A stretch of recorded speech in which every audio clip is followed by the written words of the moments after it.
In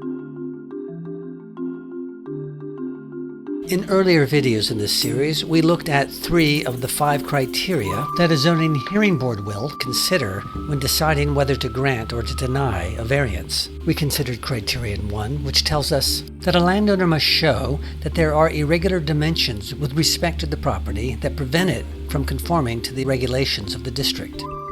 We looked at criterion 2, which tells us that a landowner must show that without a variance, irregular dimensions of the property prevent the property from being used in a reasonable way. And we looked at criterion 3, which says the landowner must show that they are not the cause of the hardship suffered, but that the hardship has its origins in the property's not being able to conform to district regulations. In this video, we cover both criteria 4 and 5. Our example comes from the zoning ordinances from the town of Bloomsburg. Criteria 4 and 5 are located in section 27-1003.c.4 and section 27-1003.c.5. Now, criterion 4 tells a zoning hearing board that the variance, if authorized, will not alter the essential character of the neighborhood or district in which the property is located, nor substantially nor permanently impair the appropriate use of development of adjacent property, nor be detrimental to the public welfare. So if a variance is granted, the property will not alter the essential character of the district, the property will not impair the use of adjacent properties, and the property will not threaten public safety. Criterion 5 tells us that the variance, if authorized, will represent the minimum variance that will afford relief and will represent the least modifications possible of the regulation in issue. In granting any variance, the board may attach such reasonable conditions and safeguards as it may deem necessary to implement the purpose of the Pennsylvania Municipalities Planning Code, where here you can just simply substitute the planning code of your own city or town. So if a variance is granted, the variance must represent the least modification possible, and the zoning hearing board can attach conditions and safeguards to secure compliance with other regulations. Here's an example. Let's say that McGill Development has bought this property on Demelfi Street. It is proposing to build an apartment complex where we'll have 2 large apartment buildings, Building A and Building B. And as you can see, the main entrance and exit and all the parking will be off of Sapedi Alleyway. This was done in order to thin out some of the traffic that might develop if they had actually had the main entrance on Demelfi.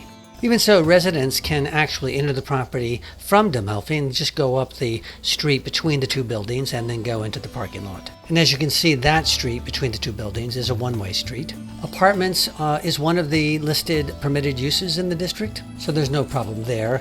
And the proposed placement of the buildings meets all of the side yard, front yard, rear yard setbacks.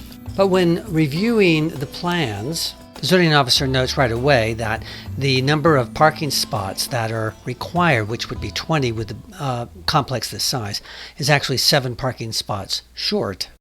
Additionally, emergency services brought it to the zoning office's attention that the street between the 2 buildings is simply too narrow. None of the fire trucks, for example, could fit in between there and get there if they needed in order to address an emergency.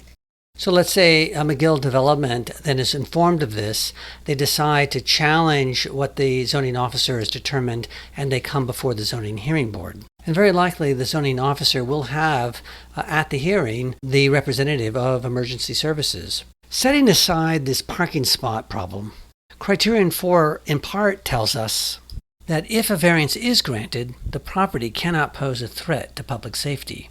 And according to emergency services, the street between the 2 buildings is simply too narrow and does pose a threat to public safety. So, what are the options? Well, when it comes to public safety, none. A zoning hearing board will not grant a variance that would allow a landowner to threaten public safety. What the zoning hearing board would do very likely is it would send McGill Development back to the drawing board to see if it couldn't modify its plans to where it could widen that central street there. And let's say the development company did go back to the drawing board and did widen that street. Well, then they are looking pretty good at this point.